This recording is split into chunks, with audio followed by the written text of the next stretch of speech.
Sini lihat. We will learn, kita akan belajar to use sentences in passive voice to describe object. Nah, di pelajaran chapter 8 ini kita akan membahas bagaimana cara menggunakan kalimat passive voice untuk menjelaskan, mendeskripsikan untuk mendeskripsikan objek-objek. Misalnya untuk mendeskripsikan mobil, keris, ataupun sendal, ataupun gambar, ataupun orang ya.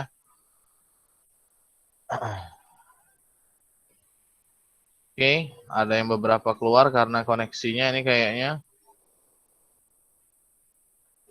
Selanjutnya ini lihat di sini ada tentang passive voice. Nah, kan di sana tadi kan bab 8 tadi kan tadi dijelaskan bahwa kita akan belajar tentang passive voice kan. Lihat di sini passive voice atau disebut juga kalimat pasif dalam bahasa Indonesianya ya. Nah, kalimat pasif ini, kalau ada kalimat pasif, berarti ada kalimat aktif. Nah, biasanya kalimat aktif itu contohnya, saya membeli buku misalnya. Membeli buku.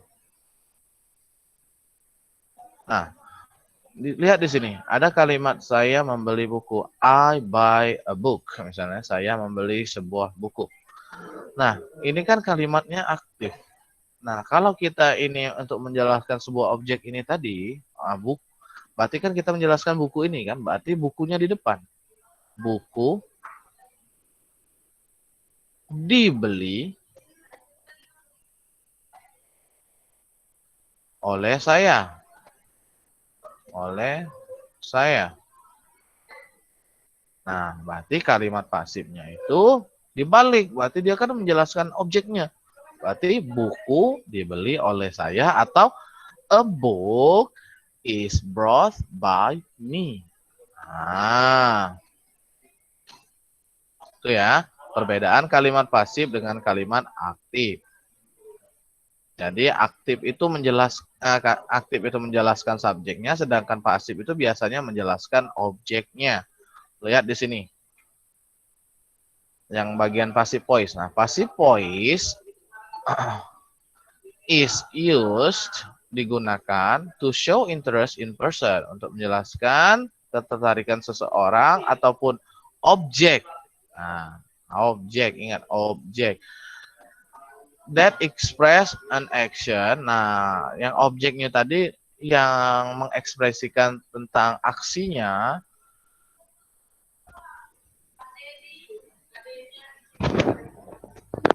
Belum jamnya, kaget lah belum jamnya. Mantap lah dia. Oke. Yang paling penting di sini, the most important thing or person become the subject of the sentence. Nah, lihat di sini. Yang paling penting adalah benda ini tadi. Benda itu atau person, kalau dia person, become the subject of the sentence, menjadi subjek dari kalimat tersebut. Oke, inilah the purpose of passive voice. Tujuan dari passive voice. 1. To state the object. To state the object identity. Untuk menjelaskan tentang identitas suatu objek. Oke, yang kedua, to state material that made of the object, untuk menjelaskan materi-material apa yang membuat objek tersebut. Oke. Yang ketiga, to state the function of the object, untuk menjelaskan fungsi objek tersebut. Yang keempat, fungsinya itu adalah to state what happened or happen to the object, menjelaskan apa yang terjadi kepada objek tersebut. Nah, itulah fungsi dari kalimat pasif. Itulah fungsi dari kalimat pasif ya. Nah, kalimat pasif ini banyak bentuknya. Ada bentuknya present, ada bentuknya past, ada bentuknya future, ada juga bentuknya perfect. Tapi kita di sini membahas dua dulu ya. Tentang simple present-nya, passive voice in simple present, sama passive voice in simple past tense. Oke, kemarin kita sudah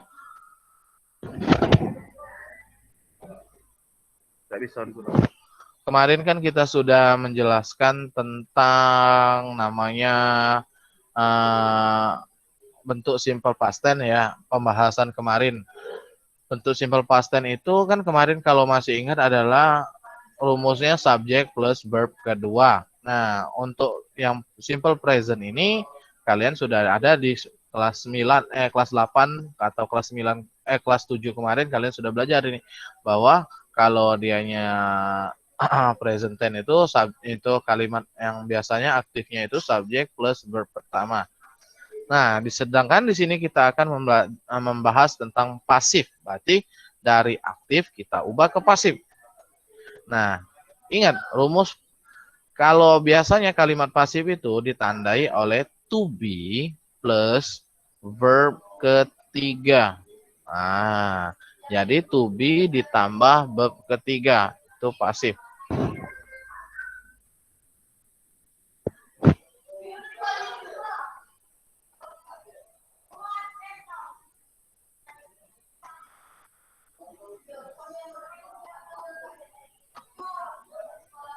Oke, sekarang untuk yang pasifnya ya.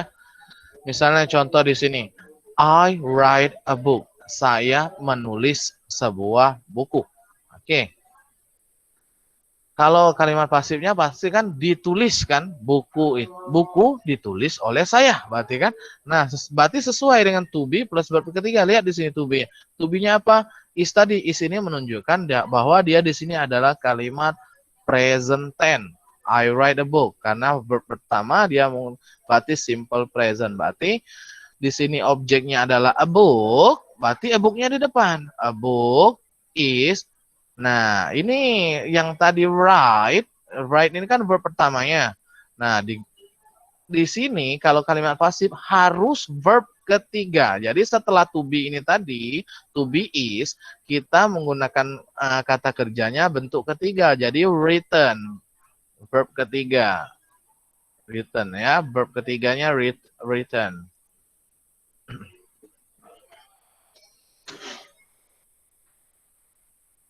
Oke ya, verb ketiganya itu written. Nah, jadi buku itu ditulis oleh saya.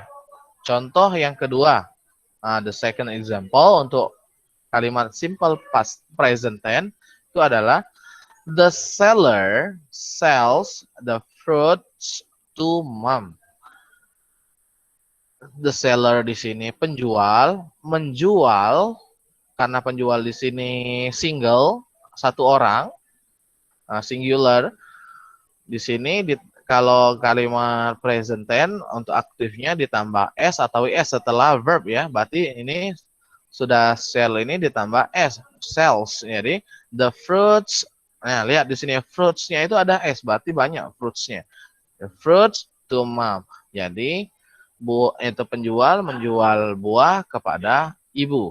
Oke, untuk kalimat aktifnya berarti buah itu dijual oleh penjual kepada ibu kan. Untuk kalimat pasifnya berarti the fruit di sini sebagai objeknya tadi, the fruit objeknya tadi, terus are ini to be-nya. Kenapa dia pakai ini pakai are? Karena di sini lihat the fruit di sini adalah jamak, buahnya banyak ya.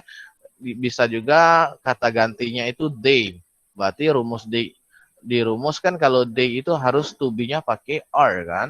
Kalau dia bentuknya jamak, the fruits ini adalah jamak. Nah, sells di sini ubah ke bentuk verb ketiga. Sells di sini kan verb pertama, diubah ke verb ketiga. Nah, verb ketiga. Verb pertama diubah ke verb ketiga. Nah, di sini. Jadi, untuk kalimat pasifnya itu the fruits are sold by the seller to mom. Nah, itu untuk bagian simple present. Nah, kalau simple past tense, to be-nya itu adalah was atau were. Nah, to be tadi kan, lihat di sini. Untuk pasif, to be first verb ketiga. Nah. Oke, contohnya, example. I made a cake. Nah, saya membuat sebuah kue. Oke. Di sini berarti untuk kalimat pasifnya sebuah kue dibuat oleh saya. Nah, sebuah kue, oke. Was karena dia tadi single, dia pakai was. Tapi kalau dianya plural, dia pakai were. Kalau objeknya plural ya, objeknya jamak, dia pakai were. A cake was made by me. Sebuah kue dibuat oleh saya. Lihat di sini, ini verb keduanya, berarti ini bentuknya, karena kita tahu ini verb kedua, berarti ini bentuknya adalah simple past tense. Nah, ini juga, they bought umbrellas. Mereka membeli payung-payung, berarti mereka membeli payungnya itu banyak. Brought di sini adalah verb kedua dari kata bring. Ya, ini verb kedua, mana? Ini verb kedua dari kata bring. Verb pertamanya itu adalah bring.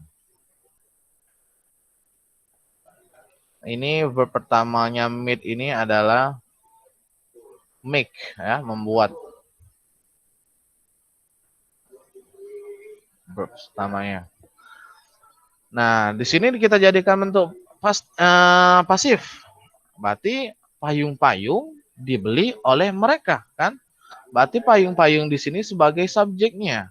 Payung-payung karena jamak, dia pakai to be-nya adalah were, to be-nya. Pak jelaskan tadi kalau jamak dia pakai were. Nah, di sini kebetulan verb kedua sama verb ketiganya bentuknya sama, jadi tidak ada perubahan. Jadi umbrellas were brought by them. Jadi umbrella itu, payung-payung itu dibeli oleh mereka. Oke, sampai di sini. Jelas belum penjelasan dari Pak?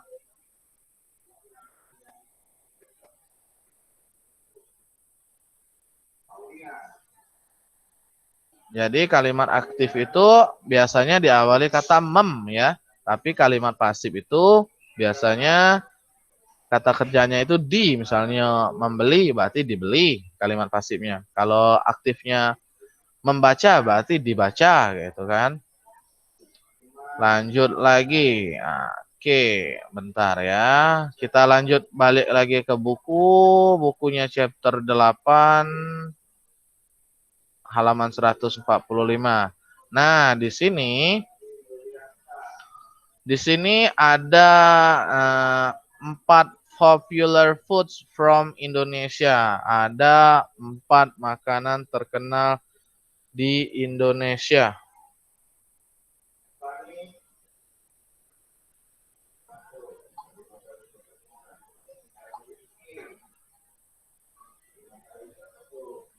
Oke ya. Lihat di sini ada satai, di situ buku kalian halaman 145 atau kita sebut biasanya di sini sate.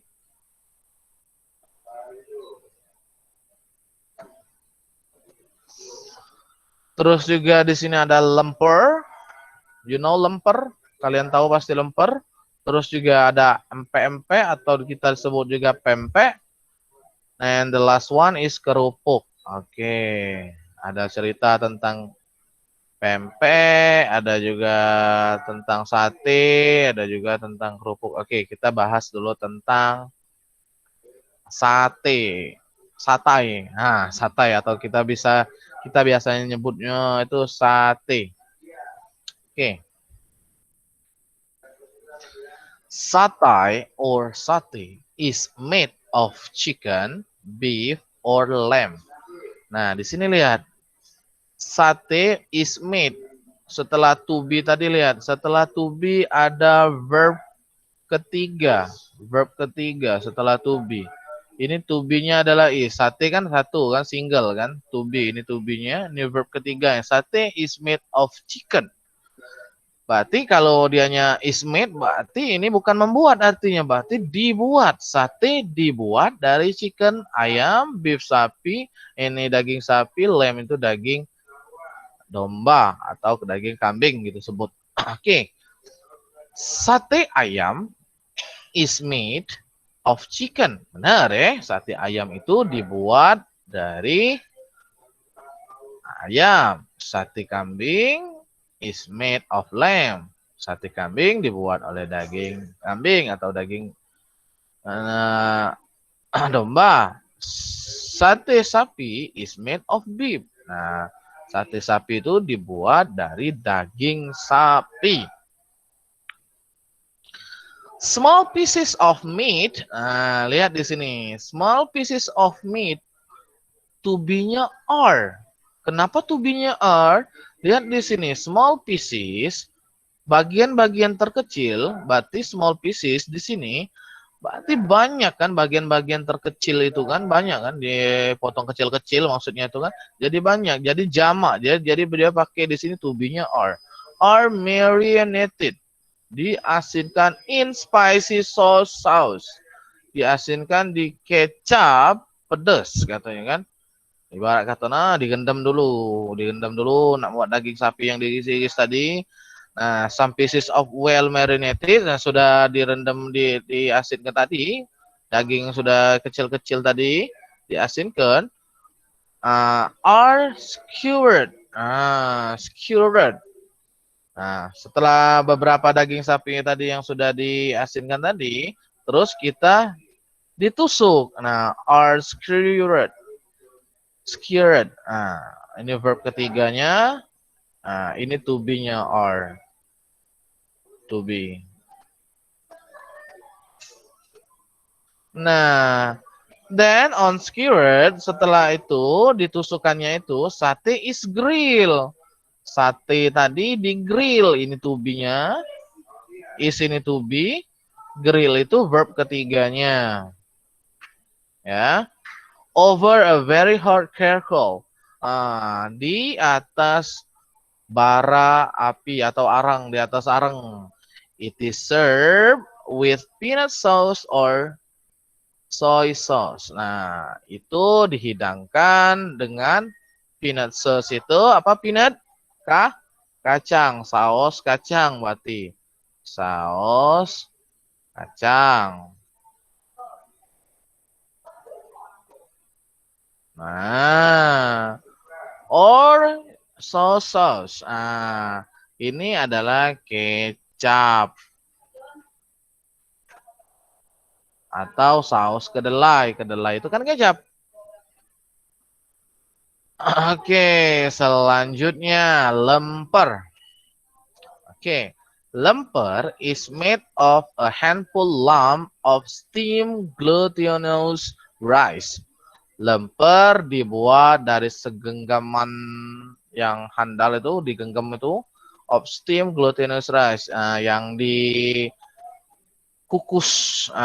beras ketan yang dikukus dari segumpalan itu. Segumpal, kita gumpal-gumpal kan. Nah, it is filled, it is filled. Nah, it ini tadi menggantikan lemper tadi. Nah, jadi kalian tahu it ini dari mana? Ayo lemper ini tadi. To-be-nya mana? Is. Berarti ada kata kerja bentuk ketiga. Berarti ini adalah kalimat pasif. Jadi it is filled with chicken or beef filling. Jadi itu dibuat apa? Ya diisi. Maksudnya di filling itu diisi dengan daging ayam ataupun daging sapi. Each pieces is wrapped. Each piece. Nah, masing-masing. Kalau dia menggunakan each piece, di sini tidak ada s, berarti dia bentuknya tunggal. Berarti dia to-be-nya pakai is ya. Wrap itu dibungkus dengan banana leaf. Banana leaf, daun pisang. Dan untuk mengamankannya, diamankan di dua bagian. Both end with toothpicks. Nah, di bagian ujung-ujungnya itu dipakai toothpick, cucuk gigi atau lidi. Lemper in banana leaf is steam or cooked. Di steam tadi apa? Steam tadi dikukus atau dimasak over a very hot barbecue or grill.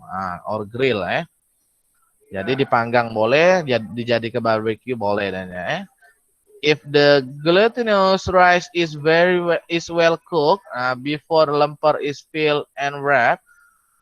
Jika beras ketan tadi benar-benar dimasak sebelum lemper itu diisi dan dibungkus, it can be served strike away with banana leaf. Nah, itu dapat dihidangkan langsung, strike with banana leaf langsung dari leaf green, daun hijaunya yang masih fresh, oke? Nah, kenapa ini kita pakai setelah can ini kita pakai be served plus verb ketiga. Tadi kan rumusnya tadi untuk kalimat pasif adalah to be plus verb ketiga. Verb ketiga. Oke, to be plus verb ketiga. Jadi di sini lihat can ini adalah bukan di sini can di sini adalah kata kerja bantu. Nah, kalau kata kerja bantu di sini kan kalau ada kata kerja bantu cukup ditambahi saja be setelah kata kerja bantu plus verb ketiga. Itu juga merupakan bentuk dari kalimat pasif. Oke ya. Banyak ya contoh kalimat pasifnya di sini. Nah, di sini juga pempek untuk cerita pempek. Nah, di sini lihat. It is made of fish. Nah, dibuat pempek ini tadi dibuat dari sapi sama tepung tapioka. Oke, nah di sini lihat fish, tapioca, starch, and water are. Nah, kenapa di sini pakai are? Karena objeknya, subjek di sini tadi kan, subjek sebagai objeknya tadi kan ada ikan, ada tepung tapioka, ada airnya di sini are mix. Berarti tiga ini kan jamak, sudah kan lebih dari satu, berarti dianya tubinya pakai are di sini. Are mix, mix digabung. Oke, di sini lihat. Yang ini tadi bentuknya tadi, nah the dog adukan tadi itu jadi is boil. Nah di boil itu istilah kata tuh di kukus apa ya, maki banyu hangat itu, nah direndam maki banyu hangat itu dikukus gitu kan sampai dianya mana it float sampai dianya apa ngambang. Nah, sudah ngambang kan lah masak berarti pempek itu udah. Pempek ini pempek sagu nih caknya nih. Pempek is served with very thin sauce called cuko. Nah, pempek itu dihidangkan dengan saus yang namanya cuko. Cuko is made of water, palm sugar, chili, garlic, tamarind, and salt. Nah, cuko itu dibuat dari air, palm sugar kayu manis, chili itu apa namanya chili? Chili cabe, garlic, bawang-bawangan itu tamarin dan salt, garam. Terakhir di sini ceritanya terakhir tentang kerupuk. Kerupuk di sini kayaknya memang jamak, dari sininya jamak, dari sini lihat di sini memang kerupuk ini bentuknya jamak. Nah, dia menggunakan are di sini duluan, berarti kerupuk itu jamak. Are very crunchy cracker, sangat ini ya, cracker yang sangat empuk gitu, garing gitu. The different of cracker are easily found. Nah, di sini dia ini bentuknya cracker kan. Di cracker di sini adalah ada s-nya, berarti bentuk jamar. Jadi di sini kita tubinya pakai are. Easily found, ini dari kata verb pertamanya adalah find. Pertama, everywhere in Indonesia, bisa ditemukan di setiap tempat di Indonesia.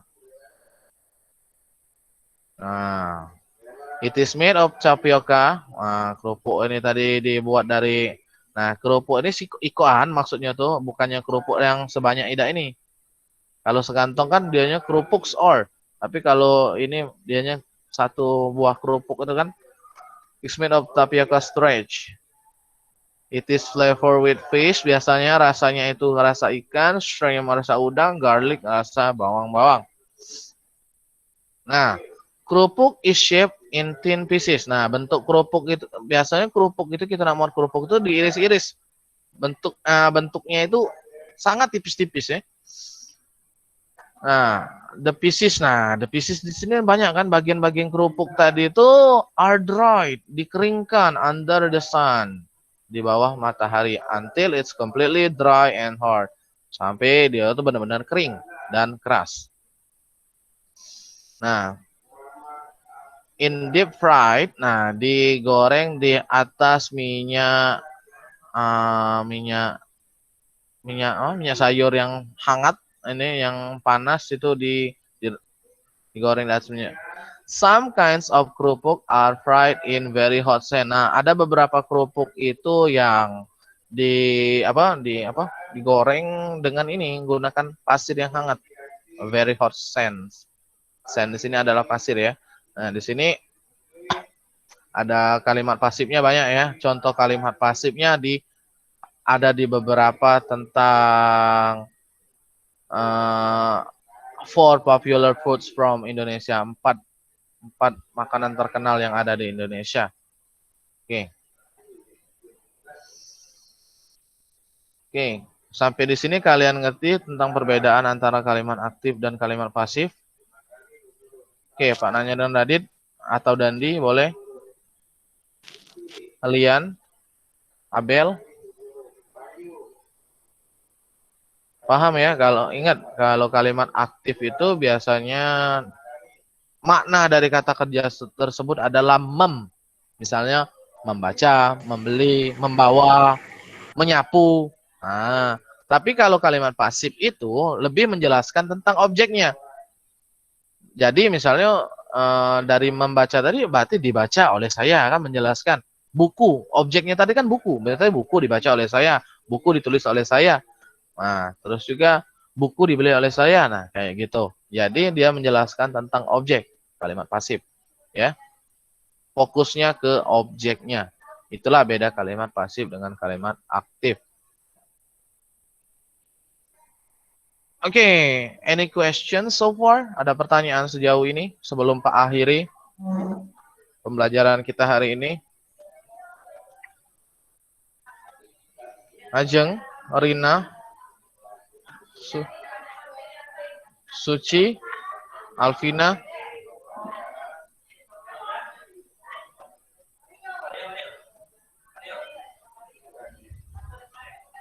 Oke, kalau tidak ada, Pak selesaikan pertemuan hari ini, pertemuan ke-5. Semoga kalian sehat selalu. Semoga bisa mengikuti pelajaran selanjutnya. Terus pantau WA-nya, yang mana yang belum mengerjakan tugas ataupun yang belum ulangan silahkan kumpulkan, masih Pak terima hari ini sampai jam 1 siang. Oke, Pak akhiri dengan wassalamualaikum warahmatullahi wabarakatuh. Waalaikumsalam Waalaikumsalam warahmatullahi wabarakatuh.